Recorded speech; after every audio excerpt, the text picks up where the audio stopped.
طيب أعوذ بالله من الشيطان الرجيم. بسم الله الرحمن الرحيم. نواصل اللايف لأنه الإنترنت قطع، واللايف نزل بسبب الصفحة وكده. يوم 7/6 الأربعاء الساعة 7:44 مساء. قلت لكم شفتوا برضه قطع. عرفت كيف؟ والله ياكلوكم بسنون، واي ضابط عارف واجبه، واي عسكري عارف واجبه مستني يناتق يشابي زي الخيل، داير واجب يدوا تعليمات عشان ينفذ، بكره يهجم، وشغالين وخطتنا ما بتتغير وماشيين بخطه ثابته، وكل يوم نخسر فيك، كل يوم. الليله دي انت فاقد لك اكثر من 50 عربيه، الليله دي يوم الاربع ده. لكن احنا ما بنعرض اي شيء، شغلنا ما بنعرضه. اصلا المواطنين يقولوا ما ترفعوا، رفعوا الفيديوهات فرحتهم بالجيش الداخل ده، وده جيش جديد وفي زيه اضعاف، والشعب كله ورانا، والشعب ده كله ورا الجيش، وكلهم هسه نقول لهم والله اللي بيمرق بسكين، واللي بيمرق بعكاز، واللي بيمرق بمكشاش، المرة بتمرق بمكشاشات، واللي بيمرق بكرك، والله ياكلوكم نكل، والله يضيق عليكم الوسيعه، لانه اديناكم فرصه تمرقوا وبيتوا تمرقوا، والله تاني تضيق عليكم الوسيعه. المرق مرق والما مرق والله يموت هنا ده.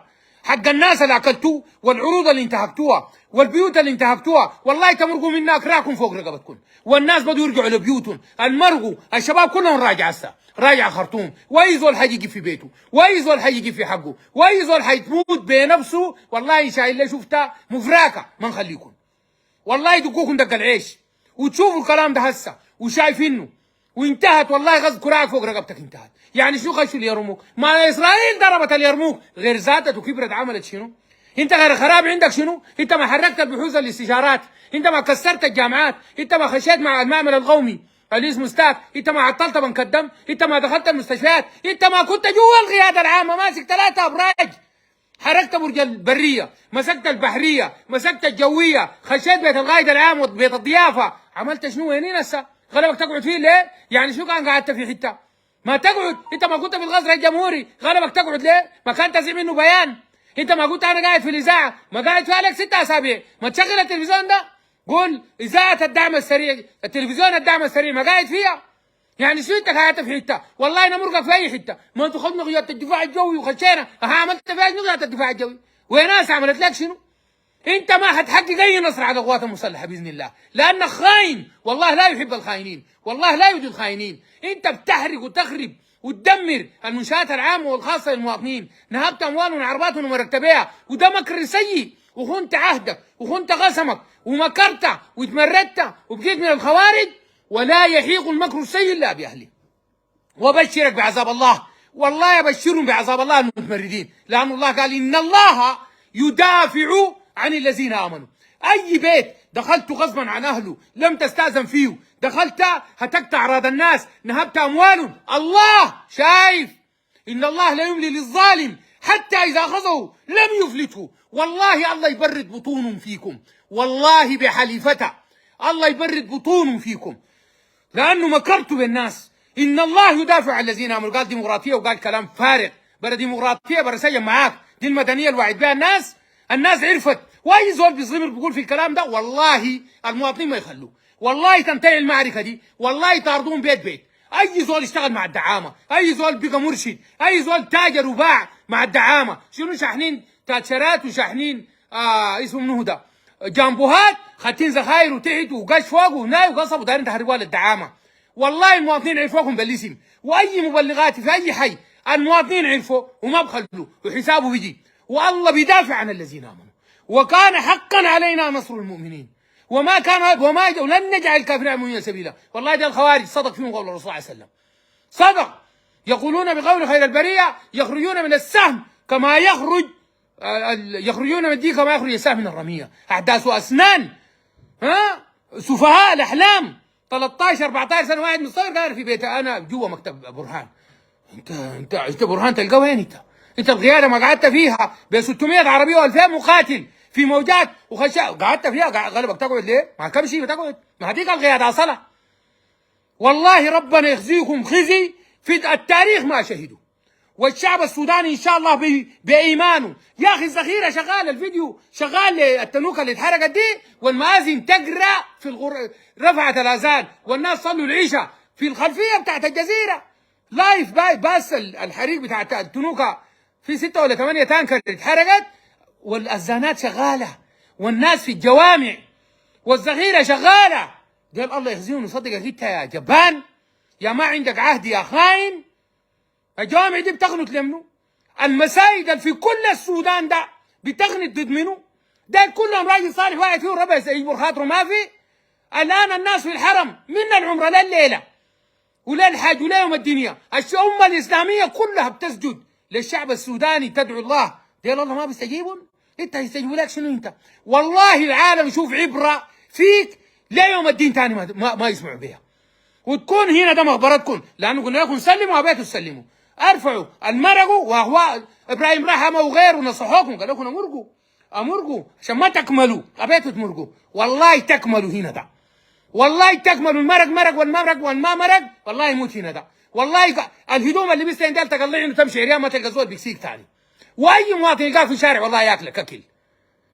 انا داير اختم، جايبين فيديو، جايبين اللبس الكاكي بتاع زميلنا اللواء طبيب يوسف الحاج استشاري الاطفال عميد كليه الطب جامعه كرري. قالوا ده فزع وده كده. ويوسف الحاج ده انا شغال معاه في الكليه.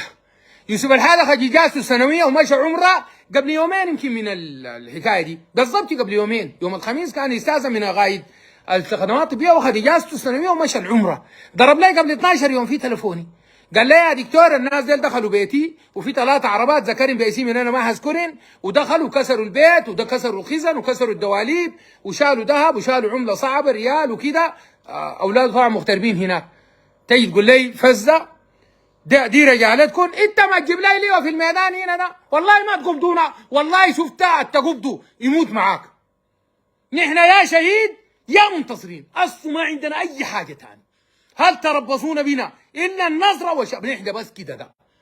نحن نتربص بكم الهزيمه والعار وان يخزيكم الله ويعذبكم بايدينا ويشفي صدور قوم المؤمنين ويصيب غيظ قلوبهم، ونحن نتربص بكم نحن الحسنيين. هتعمل بي شنو انا؟ يا شهيد يا منتصر. ما عندنا لكم اي حاجه والله.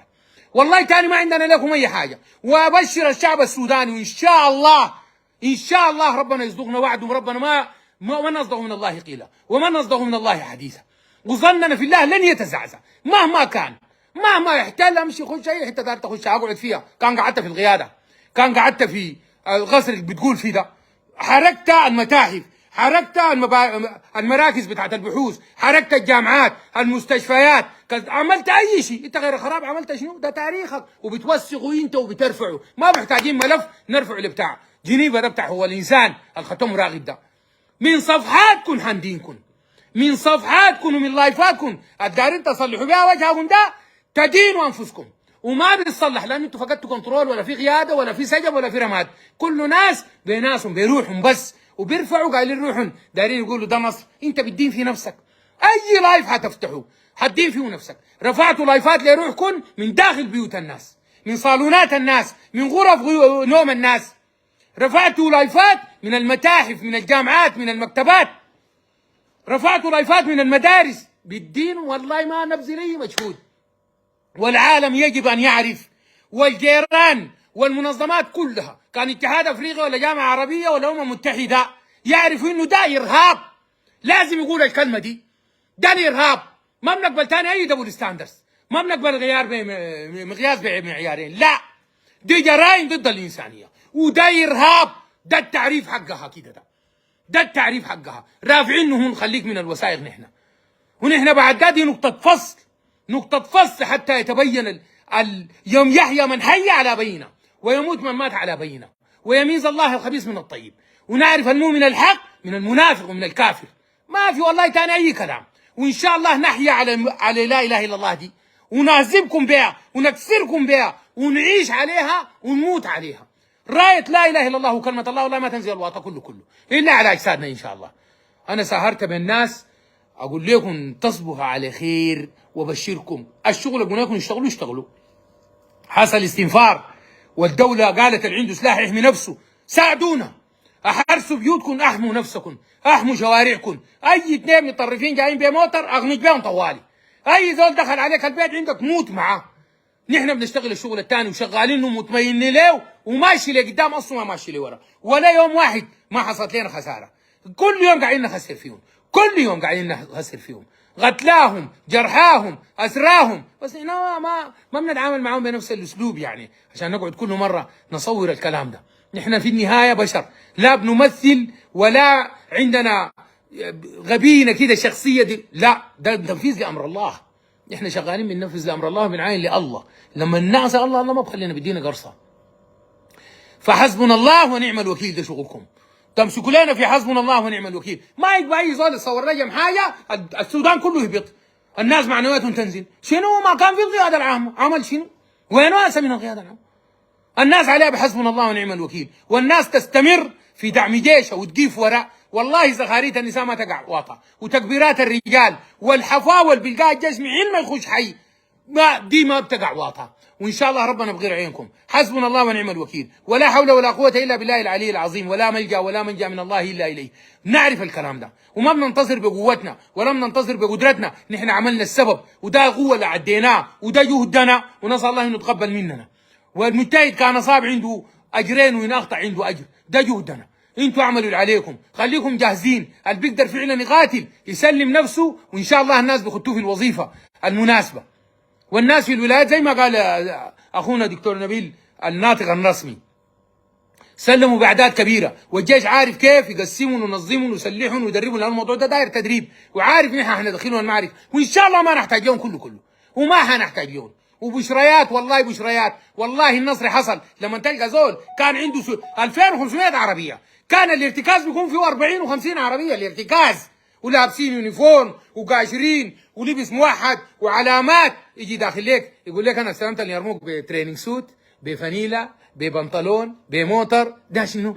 دي ما الهزيمه بعينها. ابشروا بنصر الله، ربنا يدينا ويديكم الصحه والعافيه. السلام عليكم ورحمه الله.